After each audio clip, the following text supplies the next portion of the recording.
We've got a super chat, Governor, from Ricky Wiggins. Ricky Wiggins says, do you think the Democrats will remove Joe Biden invoking the 25th Amendment? Clearly that we have a real cognitive problem now. It's dangerous. Please advise. Well, I'm not going to make a medical diagnosis because I'm not qualified to do it. I can't definitively say. I know a lot of people are. Look, it troubles me to watch Joe Biden try to speak and something's not clicking together, whether it's his decision process or just his verbal skills. It is of concern to me. Do I think the Democrats will do something in invoking the 25th Amendment and relieving Joe Biden of the presidency? That was the question, Ricky, and I appreciate it. Honestly, I don't think so. I just don't think they're going to do that.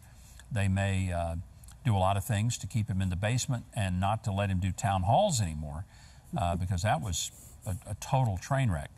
But I can't imagine that they would admit that something of this magnitude is actually happening. I want to touch upon another topic. We're going to get to many questions here in a minute, but there was a very interesting exchange in the Senate the other day between Rand Paul, senator from Kentucky, who has been on our show 2 or 3 times, and Dr. Anthony Fauci. And it was a very contentious moment. Rand Paul calls out Dr. Fauci for basically just not being quite truthful over the gain of function, and we'll discuss that, but here's the clip of what happened. This is your definition that you guys wrote. It says that scientific research that increases the transmissibility among mammals is gain of function. They took animal viruses that only occur in animals and they increased their transmissibility to humans. How you can say that is not gain of function? It is not. It's a dance, and you're dancing around this because you're trying to obscure responsibility for 4 million people dying around the world from a pandemic. Well, that was only part of the rather contentious exchange. Now, what Rand Paul was pointing out was that gain of function, something that Dr. Fauci said they had never done, never funded, is when you take something that exists, some type of virus that exists in the animal world, and you make it so that it could infect the human. And that's a gain of function, that it has the capacity to increase its function. Now, one could maybe say there's a scientific reason to know what that is, but it's a very dangerous thing to do, especially if that virus, having gained function, going from just being transmitted by bats to other bats, could be transmitted to humans. That's a gain of function. So Rand Paul followed up by asking whether any American taxpayer money ended up in the Wuhan lab to pay for that. Now watch this. If you look at the viruses that were used in the experiments, that were given in the annual reports, that were published in the literature, it is molecularly impossible. No one's saying those viruses caused it. No one is molecularly. Those viruses caused the pandemic. What we're alleging is that gain of function research was going on in that lab and NIH funded it. That is you can't not. Get away from it. It meets your definition, and you are obfuscating the truth. Well, that was pretty blunt. There was one point at which Dr. Fauci told Senator Paul, "You don't know what you're talking about." It was incredibly contentious. Now, I want to show you one other quick clip. This is from MSNBC. This is where, of course, Dr. Fauci would go to defend himself because that's like, you know, home turf.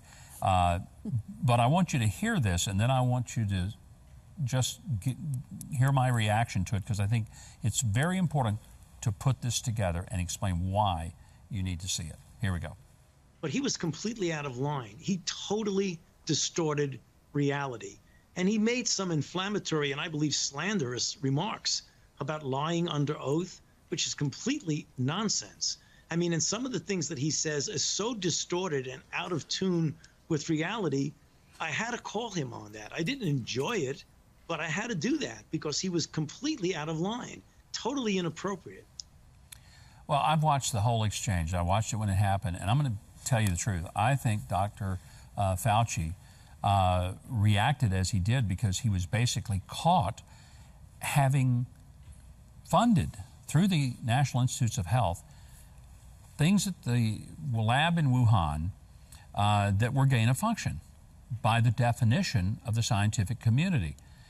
More importantly, and this is what I want to just ask you to keep in mind, nobody elected Tony Fauci to anything. He's not an elected official. He has no accountability to you as a voter or a tax-paying citizen other than you pay for him. Rand Paul is an elected U.S. senator who has been sent by the voters of Kentucky for the specific purpose of overseeing those who are employed by government. And those who are employed by government should show a little bit of respect to the people who have oversight for them. But you will never see Dr. Fauci having respect for those who have been elected. I'm a little sensitive about that, but I get really tired of bureaucrats.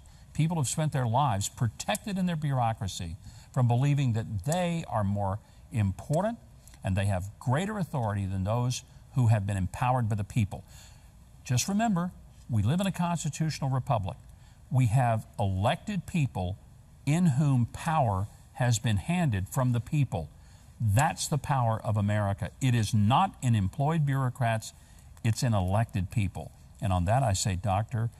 Paul wins over Dr. Fauci. Dr. Paul, by the way, senator, but also a medical doctor.